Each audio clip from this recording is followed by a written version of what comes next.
Hello everyone, welcome to the online lecture series of Vehicle Testing and Homologation. I am Milan Trivedi, professor at LJ Institute of Engineering and Technology, and this is our 8th lecture. We were actually discussing about the second chapter of VTH, that is Engine, Fuel System and Emission Testing. In this particular chapter, we were discussing about the different types of dynamometer. Let us continue that topic. Dynamometer is a device to measure the torque, and from the value of torque, we can get the value of brake power. So, in order to find out the value of brake power, we are using this kind of dynamometers. And up till now, we had completed with the two kinds of dynamometer, Tony brake dynamometer and rope brake dynamometer. But there are a lot of disadvantages associated with the two different kinds of dynamometer. That's why we are not using that dynamometer nowadays. The most common dynamometers which is in use nowadays is the another two dynamometer, that is hydraulic dynamometer and the eddy current dynamometer. These two dynamometers we are going to see in detail in our today's lecture. So let us begin. Third dynamometer, that is a hydraulic dynamometer. Hydraulic dynamometer actually works on the principle of fluid flywheel. So in order to understand the hydraulic dynamometer concept, first of all, we need to understand the principle of fluid flywheel. Those who are not clear about the fluid flywheel principle, let me just brief on this fluid coupling principle. As shown in this figure, suppose we are having two different fans. One fan is connected to the electrical power supply.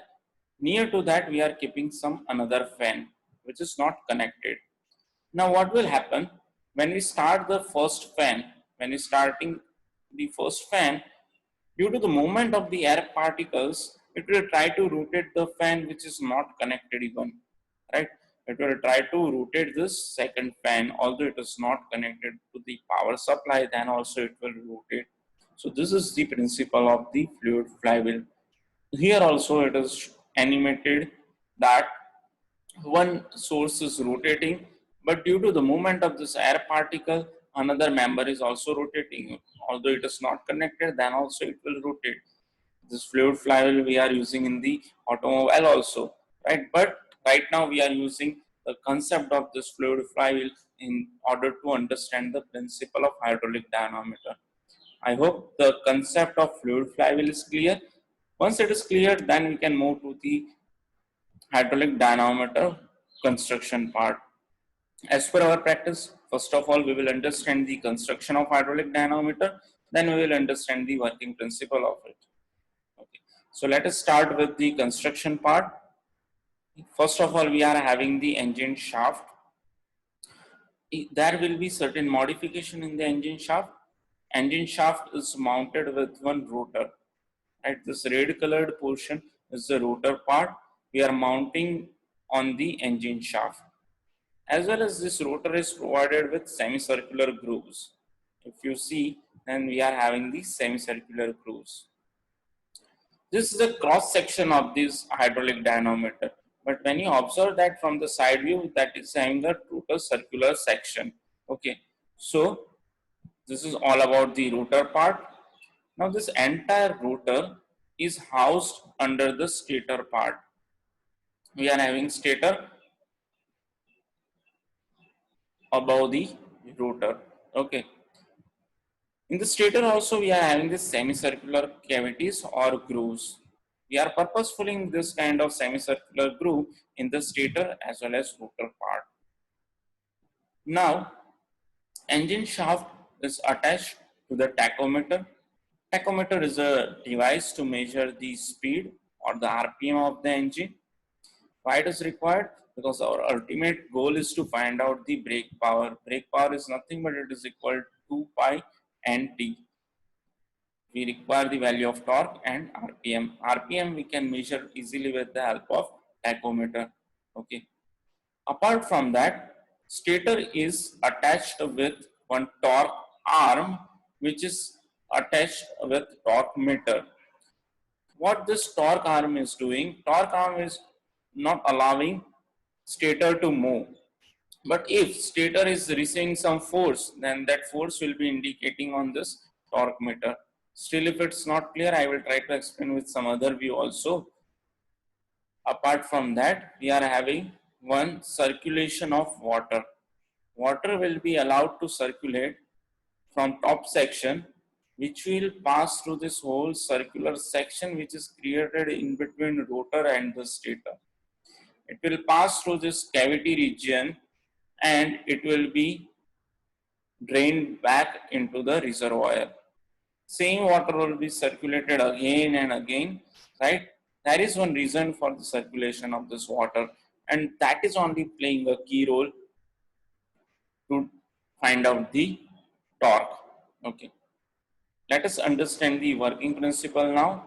Now, what is actually happening that once we are starting the engine, once engine will start, rotor will rotate. This rotation of the rotor will be transmitted to the stator by the working principle of fluid flywheel. As we understand that whenever there is a movement of the fluid, then it can transmit force from one force to another. We had taken the example of fan also, right? One fan was rotating, we are keeping another fan near to it, then also it will start rotating. So see, in the same way, when we are rotating this particular engine shaft, rotor will rotate and it will try to transmit that rotation to the stator part. How it is possible? Due to this movement of the water in between.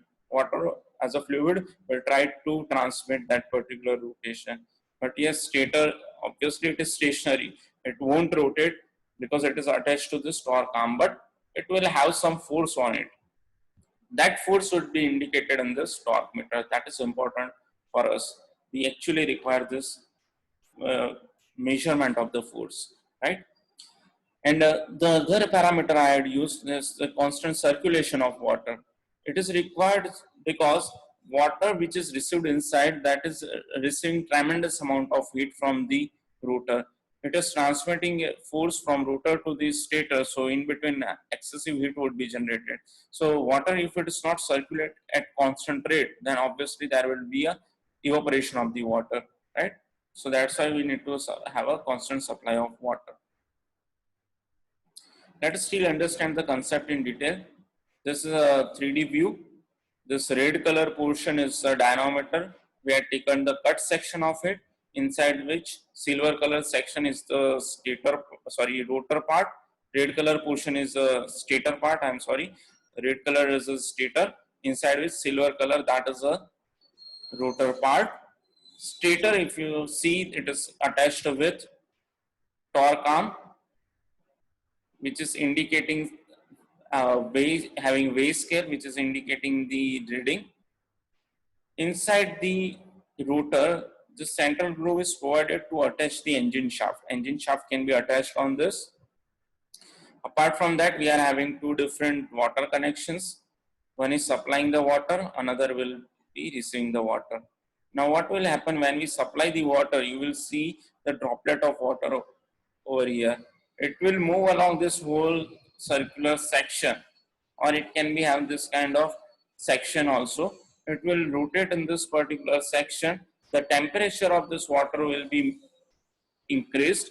Here if you see that it is indicated by sky blue color, but when it is completing this whole cycle, it may become a red, and that is required to be drained out from the second supply, right? So that is one view.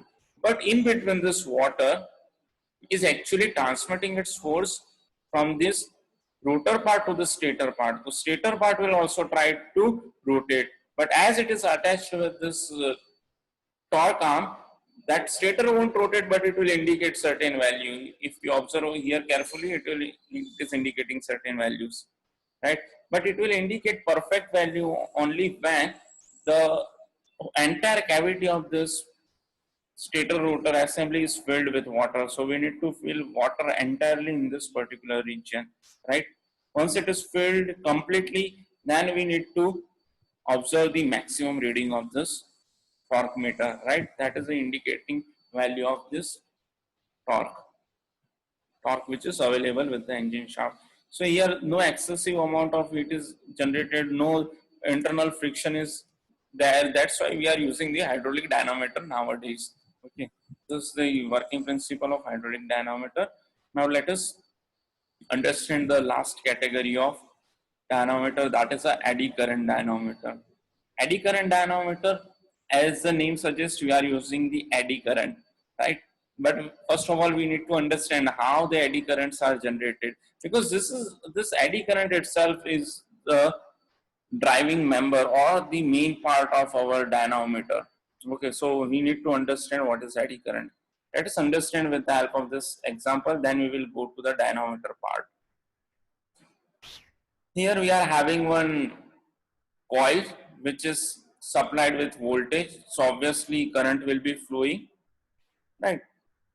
As current is there, obviously this entire region will be having certain magnetic field. Now what is actually happening if we are taking certain armature like this, right? Or you can take any conductive material.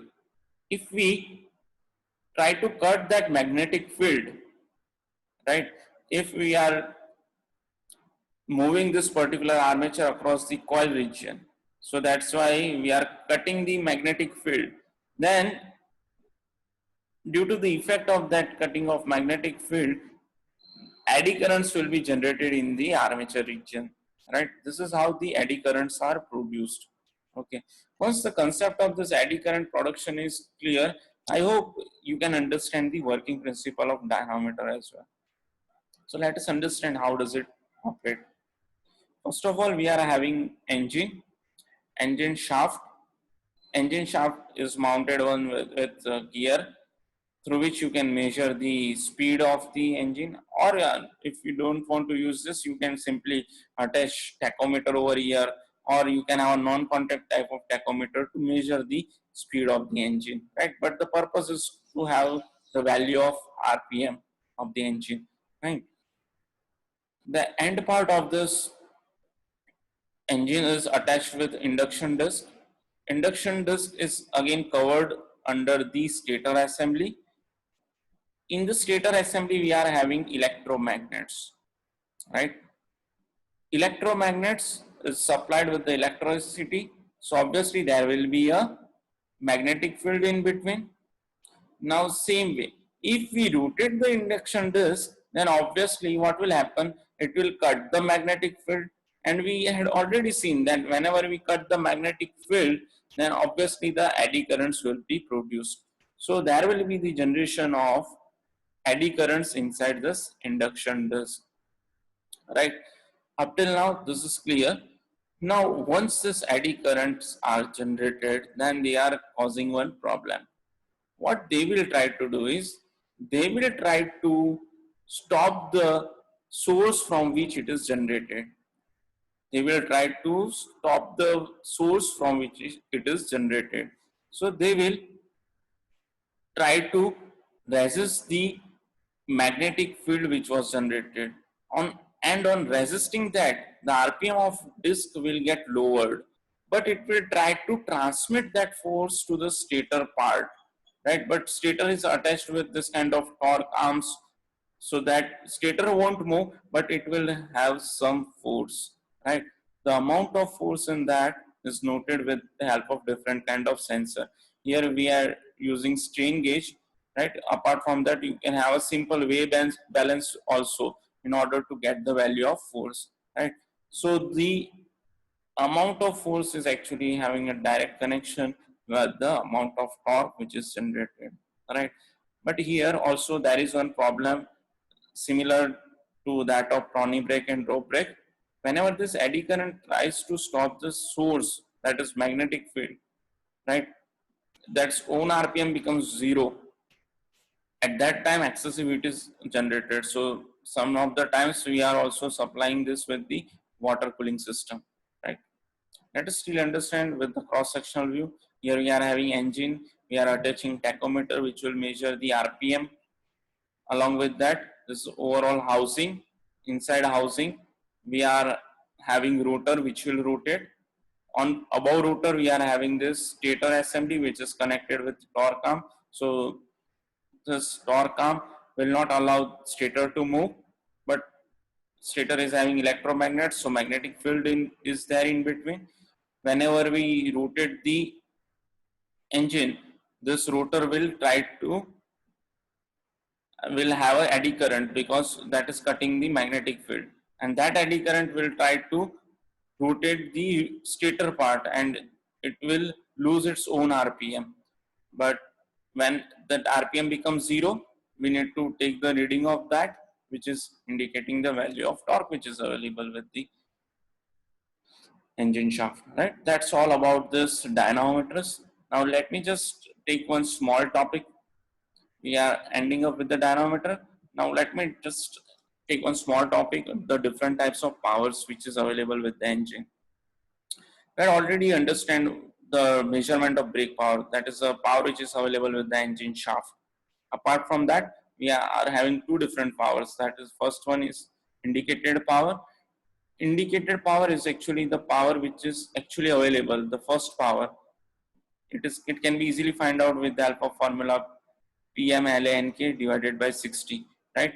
But after that indicated power, we are facing the friction between piston and cylinder lining, right? So that friction power is actually the loss, and ultimately that is been transmitted to the engine shaft. The power which is available with the engine shaft is the brake power. The power which is lost as a friction, that is a friction power, and the power due to the heat generation, that is a indicated power, right? So this are the three powers. Just briefly I am covering up. We are ending up with the session. Thanks for watching.